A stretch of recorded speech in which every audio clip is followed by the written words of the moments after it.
নমস্কার, প্রভু যীশু খ্রিস্টের মধুর নামে আরও একটিবার আপনাদের স্বাগত জানাচ্ছি।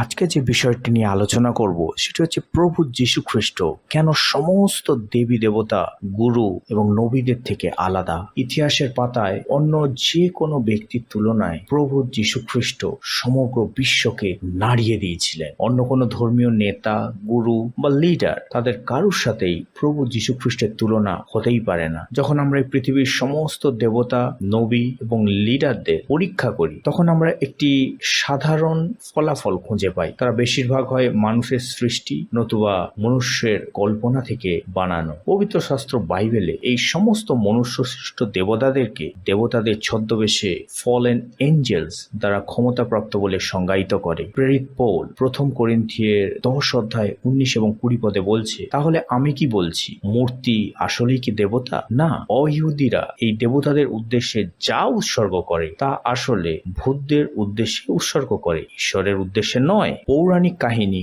এবং কিংবদন্তির সমস্ত দেবী দেবতারাই মানুষের প্রকৃতির সাথে সাদৃশ্যপূর্ণ। তাদের মেজাজ জ্বলে ওঠার প্রবণতা রয়েছে, তারা ক্রোধে পরিপূর্ণ এবং কোনো প্রকার যুক্তি ছাড়াই যে কোনো সময় ধ্বংস করে দিতে পারে। তারা হয় ব্যভিচারী, খুনি কিংবা নৈতিক পরিপূর্ণতার অভাবযুক্ত এবং মানুষের আচরণের সাথে বলতে গেলে প্রায় একই রকম। এর কারণ হলো তারা বাস্তবই নয়, কেবলমাত্র মানুষের সৃষ্টি। অন্য প্রতিটি ধর্মীয় নেতা হয় জীবিত অথবা মৃত। প্রকৃতপক্ষে প্রভু যীশু খ্রিস্ট একমাত্র তিনি প্রকাশিত বাক্য 1 অধ্যায় 17-18 পদে ঘোষণা করেছেন যে তিনি চিরকাল জীবিত। অন্য কোনো ধর্মীয় নেতা বা গুরু বা লিডার এই ধরনের দাবি করবার সাহস করেন না, যা সত্য না হলো সম্পূর্ণ অযৌক্তিক। প্রথম করিন্থীয় 15 অধ্যায় 13-19 পদে সেখানে প্রেরিত পৌল বলেছেন, যদি খ্রিস্ট মৃতদের মধ্য থেকে পুনরুত্থিত না হন তাহলে আমাদের বিশ্বাস শূন্য এবং আমরা এখনো আমাদের পাপের মধ্যেই রয়েছি। খ্রিস্ট ধর্মের সমস্ত সত্য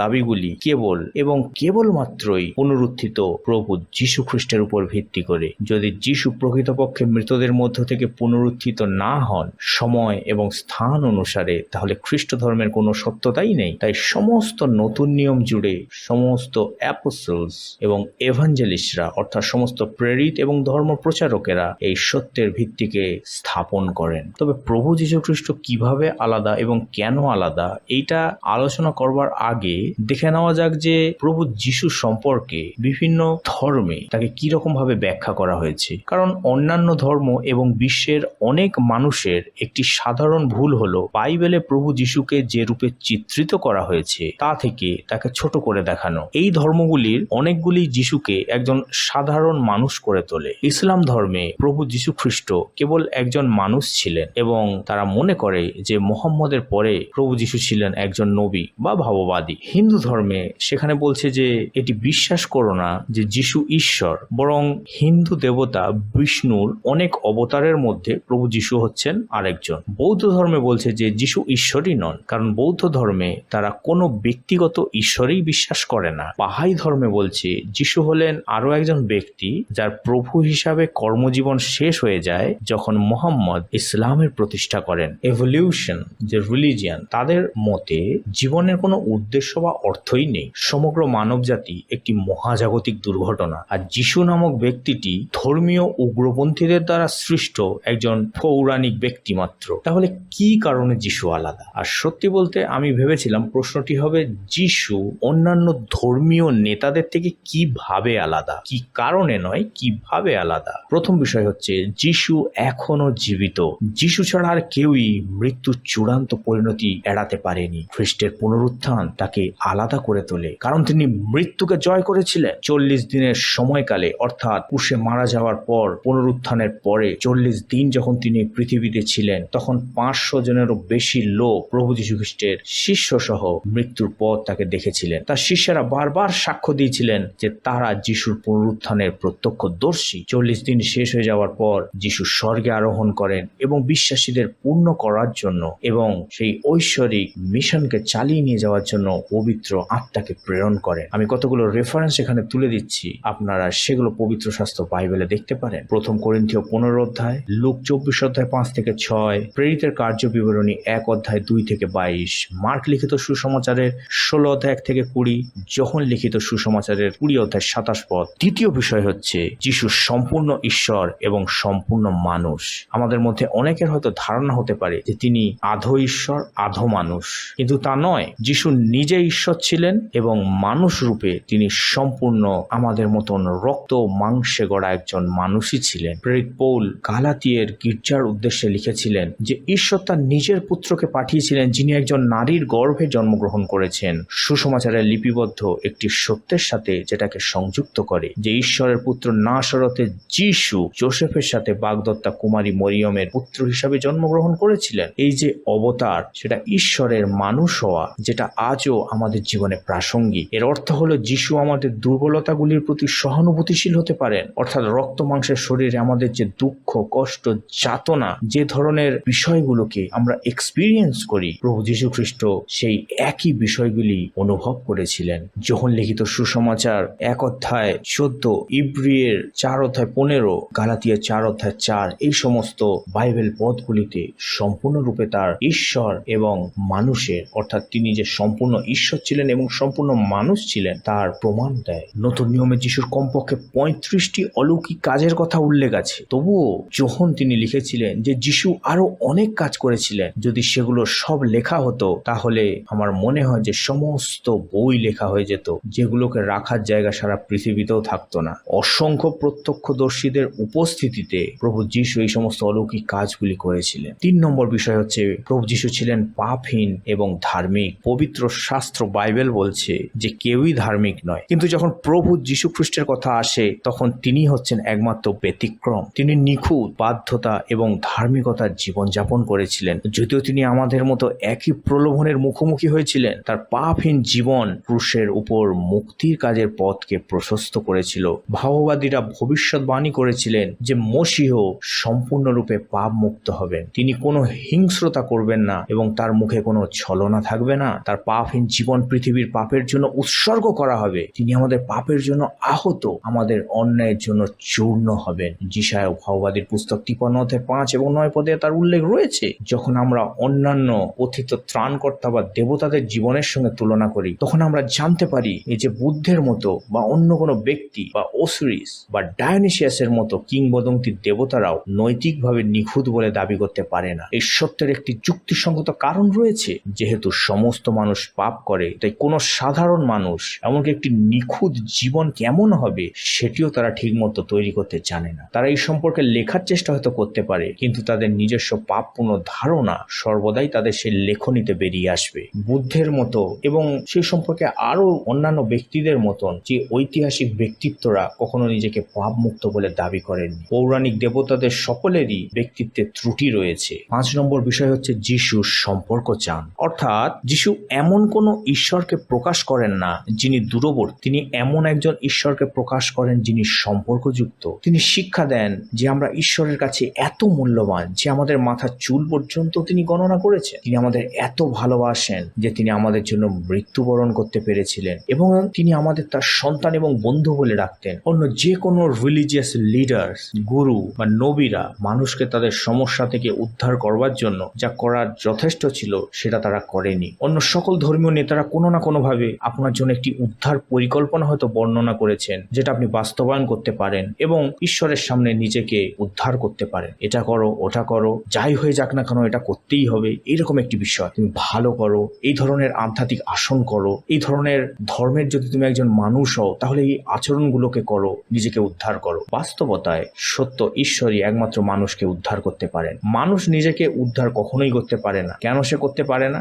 কারণ নিজেকে উদ্ধার করবার ক্ষমতা মানুষের মধ্যে নেই। 6 নম্বর বিষয় যদি আমরা দেখি, সেটি হচ্ছে যে তিনি আদি থেকেই, সৃষ্টির আগে থেকেই তার অস্তিত্বের কথা আমাদের জানান দেয়, অর্থাৎ জিজাস হ্যাজ অলওয়েজ এক্সিস্টেড। যখন আমরা যিশুর কথা চিন্তা করি তখন আমরা প্রায়শই তাকে পৃথিবীতে আসার সময় যেমন ছিলেন তেমন ভাবেই মনে করি। আমরা তাকে শুয়ে থাকা একটি ছোট্ট শিশু হিসাবে বা জলের উপর দিয়ে হেঁটে যাওয়া বা অলৌকিক কাজকারী একজন ইহুদি হিসাবেই ভাবি। তবে সত্য হলো যে যিশু পৃথিবীতে আসার অনেক আগে থেকেই বেঁচে ছিলেন। যোহন 1:1-3 পদে বাইবেল ব্যাখ্যা করে যে আদিতে বাক্য ছিলেন, বাক্য ঈশ্বরের সাথে ছিলেন এবং বাক্যই ঈশ্বর ছিলেন। তিনি আদিতে ঈশ্বরের সাথে ছিলেন। সমস্ত কিছু তার মাধ্যমেই সৃষ্টি হয়েছিল এবং যা কিছু সৃষ্টি হয়েছিল তার কিছুই তাকে ছাড়া সৃষ্টি হয়নি। যখন 1:14 পদে আমরা জানতে পারি যে সেখানে বলছে যে বাক্য মাংসে পরিণত হলেন এবং আমাদের মধ্যে মধ্যে বাস করলেন। অর্থাৎ যীশু খ্রিস্ট হলেন বাক্য, তিনি পিতা ঈশ্বরের সাথে ছিলেন এবং চিরকাল অনন্ত ঈশ্বরত্বের অংশ ছিলেন। তিনি সর্বদা অস্তিত্বে ছিলেন, অর্থাৎ জিজাস ওয়াজ অলওয়েজ এক্সিস্টেড। বাইবেলে যখন লেখা আছে আদি পুস্তক 1:26 সেখানে বলছে যে তখন ঈশ্বর বললেন, আমরা আমাদের প্রতিমূর্তিতে আমাদের সাদৃশ্যে মানুষ তৈরি করি। তখন যীশু পিতা এবং পবিত্র আত্মার সাথে ছিলেন, তার সাদৃশ্যেই মানুষ সৃষ্টি করেছিলেন। 7 নম্বর বিষয়ে আমরা দেখি, সেটা হচ্ছে হিস্টোরিক্যাল ফিগার অ্যান্ড ট্রুথ বা ঐতিহাসিক সত্য। গ্রিক এবং রোমান পুরাণে হারকিউলিস, প্রমেথিউস এবং অন্যান্য অনেক দেবতা সম্পর্কে কিছু আকর্ষণীয় গল্প সেখানে রয়েছে। যদিও তাদের জীবনের সাথে যিশুর জীবনের কিছু অংশে মিল রয়েছে, যিশুর জীবনের একটি দিক তাৎক্ষণিকভাবে তার জীবনকে তাদের জীবনের থেকে আলাদা করে। যিশু ছিলেন একজন বাস্তব ঐতিহাসিক ব্যক্তি, যিনি প্রকৃতপক্ষে পৃথিবীতে বেঁচেছিলেন এবং সুসমাচার লেখকদের লিপিবদ্ধ অলৌকিক কাজগুলি তিনি সম্পাদন করেছিলেন। অনেক বিশ্বস্ত ঐতিহাসিক সাক্ষী নিশ্চিত করেছেন যে যিশু বেঁচেছিলেন, ওসিরিস বেঁচেছিলেন বা ডায়োনিসিয়াস বেঁচেছিলেন, এই ধরনের কোনো রেকর্ড ইতিহাসের পাতায় নেই। এগুলো কেবলমাত্র একটি পৌরাণিক কাহিনী। তবে যিশু যে সত্যই বেঁচেছিলেন, খ্রিস্টীয় প্রথম শতাব্দীতে তিনি জেরুসালেমের রাস্তায় হেঁটেছিলেন, তিনি খাবার খেতেন, তিনি গালিল সাগরের নৌকায় ভেসে থাকতেন, এইগুলো তার জীবন এবং তার ঐতিহাসিক সত্যতার প্রমাণ দেয়। 8 নম্বর বিষয়ে আমরা দেখব, সেটি হচ্ছে যিশুর শিক্ষা ছিল নিখুঁত। অর্থাৎ জগতের যে সমস্ত গুরু, যে সমস্ত নেতা, যে সমস্ত নবী যারা রয়েছে, তাদের শিক্ষার তুলনায় প্রভু যীশু খ্রিস্টের শিক্ষা ছিল নিখুঁত। আমরা বাইবেলে যদি পড়ি, সেখানে আমরা দেখতে পাই যে যিশুর জীবদ্দশায় ইহুদি নেতারা তাকে গ্রেপ্তার করার জন্য সৈন্য পাঠিয়েছিল। সেখানে সৈন্যরা যিশুকে গ্রেপ্তার না করেই সেই নেতাদের কাছে ফিরে গিয়ে রিপোর্ট করেছিল। তখন নেতারা জানতে চেয়েছিল যে কেন পদাতিকরা যিশুকে আনতে ব্যর্থ হয়েছিলেন। সৈন্যরা উত্তর দেয় যে এই ব্যক্তির মতন কথা কেউ কখনো বলেনি। যখন 4:46 রয়েছে, তারা একেবারেই ঠিক বলেছিলেন, কারণ যিশুর অসাধারণ শিক্ষা প্রায় 2000 বছর ধরে বিশ্বের চিন্তা ভাবনাকে প্রভাবিত করেছে। তার গল্প যেমন গুড সামারিটান, অর্থাৎ সেই উত্তম সমরীয়, বা দ্য প্রডিগাল সান বা অপব্যয়ী পুত্রের কথা ভাবুন, কিংবা মথিলিখিত সুসমাচার 5-7 অধ্যায় বিবেচনা করে দেখুন, যেটা দ্য সার্মন অফ দ্য মাউন্টস বা পর্বতে দেওয়া উপদেশ নামে পরিচিত। যারা যিশুকে বিশ্বাস করে কিংবা করে না, সেই সমস্ত লোকদের কাছেও এটা সর্বকালের সব থেকে গভীর উপদেশ হিসাবে শিক্ষিত। অন্য কোনো ব্যক্তি, বই বা কিংবদন্তির চরিত্রের কোনো শিক্ষাই যিশু খ্রিস্টের নিখুঁত শিক্ষার সঙ্গে তুলনাতেই আসতে পারে না। যখন আমরা যিশুর জীবনের দিকে তাকাই, তখন আমরা বিশ্বের অনন্য ত্রাণকর্তাকে দেখতে পাই। তিনি সর্বদাই অনন্ত ঈশ্বর হিসাবে বিদ্যমান ছিলেন। মানব ইতিহাসের শুরু থেকেই তার জীবন এবং আগমনের ভবিষ্যৎবাণী করা হয়েছিল। তিনি যে পাপহীন উদাহরণ প্রদান করেছে, তা অন্য কোনো ব্যক্তি, এমনকি কোনো কাল্পনিক চরিত্রের সাথে তার তুলনাই হতে পারে না। শিক্ষিত নির্ভুল লেখক এবং প্রত্যক্ষদর্শীরা তার বৈধ অলৌকিক ঘটনা এবং তার পুনরুত্থানকে নথিভুক্ত করেছে। শুধু তাই নয়, তাদের মধ্যে অনেককেই তাদের এই টেস্টিমনি বা সাক্ষ্যের জন্য মৃত্যুও বরণ করতে হয়েছিল। যিশুর নিখুঁত শিক্ষাগুলি এমন প্রতিটি সত্যকে একত্রিত করে, যা একজন ব্যক্তির স্রষ্টার সাথে সঠিক হওয়ার জন্য এবং অন্যান্য ধর্ম এবং লেখায় পাওয়া যায় সমস্ত ভুল শিক্ষাকে বাদ দেওয়ার জন্যই প্রয়োজনীয়। অন্য ধর্মে আমরা দেখতে পাই যে তারা দুঃখী মানুষকে তাদের এই কষ্ট পেতে দেওয়া উচিতকে ন্যায়সঙ্গত বলে মনে করে। তারা বলে যে এটা তাদের ভাগ্য, যা কর্ম দ্বারা নির্ধারিত হয়েছে। অর্থাৎ সোজা কথায় বলতে গেলে আমরা যে বলে থাকি তোর ভাগ্যে ছিল, সেই জন্যই তোকে এই ধরনের কষ্ট পেতে হচ্ছে। কিন্তু অপরপক্ষে প্রভু যীশু খ্রিস্ট বলেছিলেন, তোমার প্রতিবেশীকে নিজের মতো ভালোবাসো। তিনি প্রতিবেশীকে সাহায্যের প্রয়োজন এমন যে কেউ হিসাবে সংজ্ঞায়িত করেছিলেন। যখন বলেছিলেন, কিন্তু যার কাছে পৃথিবীর সম্পদ আছে এবং সে তার ভাইকে অভাবী দেখে, তার প্রতি তার হৃদয় বন্ধ করে দেয়, ঈশ্বরের ভালোবাসা তার মধ্যে কিভাবে থাকবে?